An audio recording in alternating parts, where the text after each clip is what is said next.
Ladies and gentlemen, there are shocking details that have emerged in the Meerut murder case. Muskan and her paramour, Sahil, according to police, killed Saurabh, that's Muskan's husband, as part of their belief in occult practices. Cops say they believed killing Saurabh would give Siddhi and also would help the now accused Sahil to communicate with his dead mother. Cops have said that Muskan brutally stabbed Saurabh in his heart, not once but thrice, puncturing it. His head and neck was severed from the body, both palms were separated, and the body cut into pieces to fit a drum. Muskan and Saurabh were married since 2016 and have a 5-year-old child. While Muskan and Sahil met on a common WhatsApp group, the goriness doesn't end here. The two accused, Muskan and Sahil, even holidayed at a resort in Himachal Pradesh just hours after the murder, ladies and gentlemen. And they ensured they kept sending messages to Saurabh's parents via WhatsApp to deceive them into believing that Saurabh was alive and well. The video of them dancing with the 5-year-old child next to them is what you're seeing on your screen, ladies and gentlemen. The horror that's unfolded in a saga of love, lust, occult, and murder. Let's listen in to what a top police official has said. ये मुस्कान ने पूरा planning मुस्कान की थी। साहिल की माँ के नाम पे? हाँ, साहिल की माँ मर चुकी है। क्यों मर चुकी? साहिल की माँ के नाम पे नहीं था। जो मैसेज आता था, मैसेज में वो ऐसे दिखाती थी कि माँ अवतरित होके आई है, माँ बात कर रही है इससे। हाँ, तो उससे ये कंट्रोल में रहता था। कुछ भी होता था कि माँ को, तो नवंबर के आसपास इसने ठाना कि मैसेज आया कि इसका वध करना है, पति का, सौरभ का। नवंबर से ये प्लानिंग कर रहे थे। उस समय ये जगह ढूंढ रहे थे कि मार के हम गाड़ेंगे कहाँ। गाड़ने के बाद मैं ये बता दूंगी कि ये वापस चला गया अपना वहाँ, ये विदेश चला गया, वापस नहीं आएगा। 22 फरवरी को इसने पहले से प्लानिंग कर रखी थी। इसने चाकू खरीदे, तो इसने अपना एक बहाना बनाया कि मुझे एंग्जाइटी की प्रॉब्लम है। वहीं पे पास में ब्रह्मपुरी में एक डॉक्टर है, उनके पास गई, उसने अपना इलाज कराया। जो डॉक्टर दवाई पर्चा लिखते हैं एंग्जाइटी की, उसने इसको गूगल में सर्च किया। गूगल में सर्च करने के बाद जिस तरह डॉक्टर ने पर्चा रखा, खाली पर्चे पे इसने फिर वही साइन, वो पर्चे पे वो दोनों दवाइयाँ लिखी। शराब में दवाई भी मिलाई इसने, एंग्जाइटी वाली जो थी। उस दिन उसने शराब नहीं पी। 3 तारीख को बच्ची का एग्जाम खत्म हुआ था, उससे एक दिन पहले तो अपने नानी के यहाँ से छोड़ दिया था। But I'm being joined by PK Jain, a retired senior IPS officer, Dr. Deepak Raheja, who's a senior psychiatrist, will be joining us shortly. I'm also being joined by Dr. Kapil Kakkar. Thank you very much, PK Jain, as well as Dr. Kapil Kakkar. I'm told even Dr. Deepak Raheja is with us. Thank you very much, three of you, for joining us. PK Jain, let me just come to you straight at this.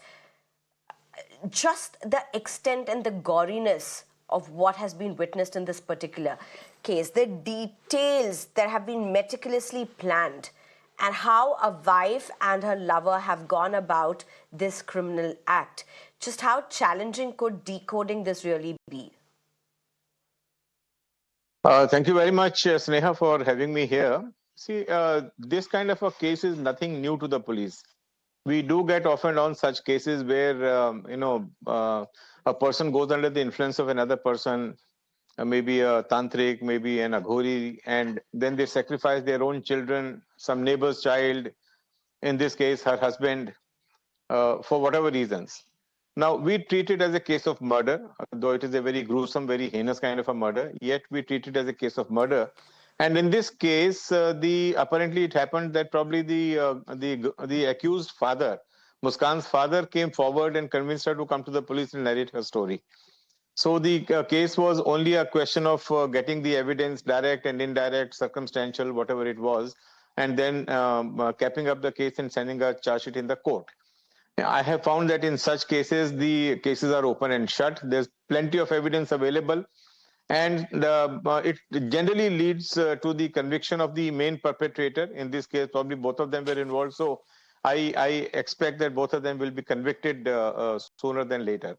So we treat it as a pure, we treat such cases purely professionally. There's no emotional involvement because we've seen so much of such cases and so much of, crime of passion, crime of all kinds of motives. So for me, it's a plain and simple case of murder with whatever cruelty Dr. it was Kapil, committed. while you're saying you've seen so many cases, and the truth is, even if you look at just the last few years, there have been series of such cases.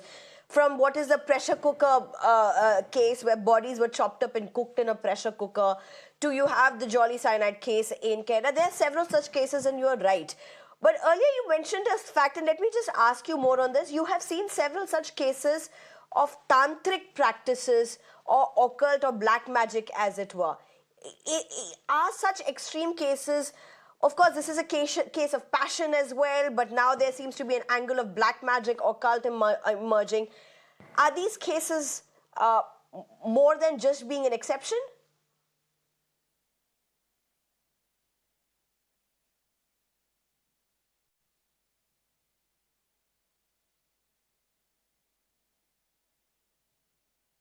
PK Jain, I was asking you this question, PK Jain. Um, see, all as I said, we have come across in life various motives of people committing murders. Sometimes they are for gain, sometimes for, as they say, zar, zoru, and zameen. In this case, it was probably the woman involved. There was a love angle. Then there was occult practices and some kind of a tantric influence was involved. But such cases do keep coming in our way, in our service, where we find a couple killing their own child, 2-year, 3-year-old, 5-year-old child, either for money or for the promise of some riches that would come their way, or maybe for a better life. So I mean, as I said, we take these cases on their face value, investigate the case, collect the evidence, and charge sheet it. So it Right. is not a rare. It is not one of those rare cases that I would say that we come across. Okay. Yeah. Dr. Deepak Raheja, is this how you would see it? Would you also see this as PK Jain, who's saying this is not one of those rare cases? Why I'm asking you this question is because just the mindset, it's not just the bone-chilling crime that's really unfolded. It's not a husband who's been butchered by his wife and the lover. But the very fact moments after that, you're traveling to a holiday destination and partying around. What does this show? I mean, are you willing to see this as an exceptional case, as a one-off case?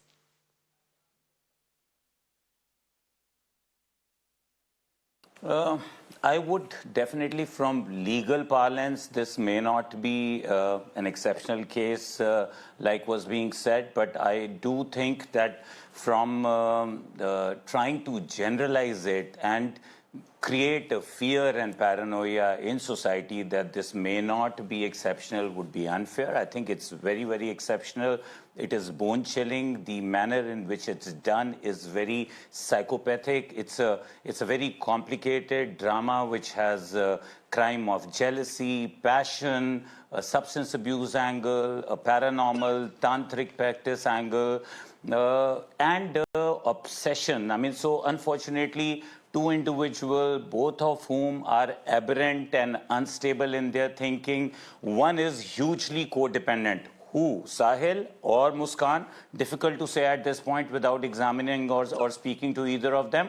But one is definitely playing the coercive, codependent role. The other is being the dominant one. And together they fathom a plan. They go through web series. They probably internet search. They dig out and create the paraphernalia, get the sleeping pills, forge a prescription, lace the alcohol or food with a tranquilizer. And the manner in which the butchering was done, it was dismembered. The way he made and acclaimed that Muskan should do the first slaughter hit, and the manner in which the head was severed and the wrists were removed, and he carried them. All of this is very, very disturbing and very very horrific, and I don't think it's very common. It's one-off. It's very rare for somebody, not so uncommon to have psychopathic tendencies, but to give conclusive destination to your narcissistic psychopathic tendencies. in a manner like this is very, very shocking and bone-chilling. And after all of this, being able to go and holiday and party and dance with the 5-year-old girl involved in this as well. I mean, the visuals show all three of them are dancing around. We've, of course, blurred the daughter for obvious reasons.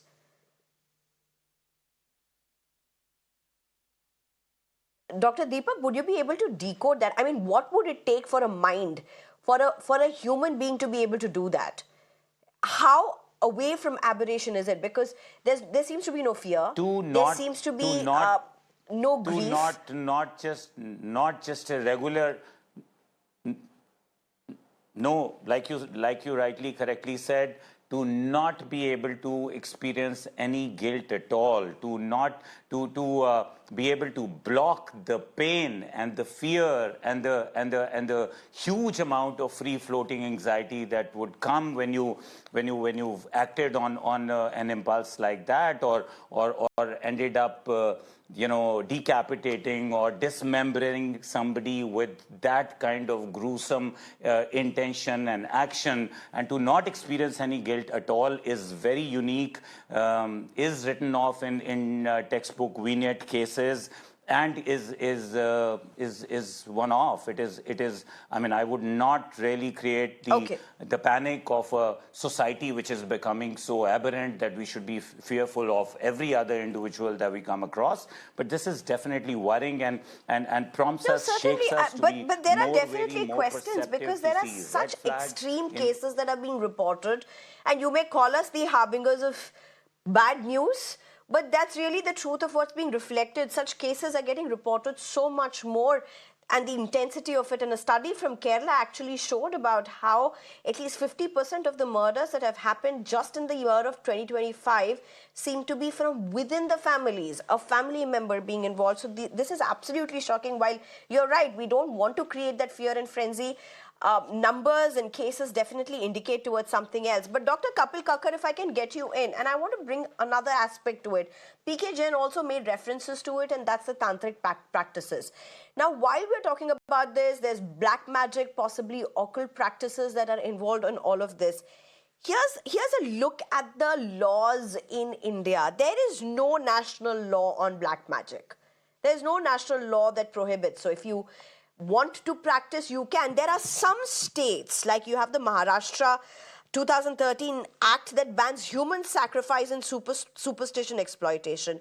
You have Bihar, Chhattisgarh, Jharkhand, Odisha, Rajasthan, Assam, Karnataka that have similar laws. But again, if you look into the micros of it, it's in many cases they are very superficial at the surface, and then many of the states of India do not have any such thing, including this where this case really has happened. What does that tell you?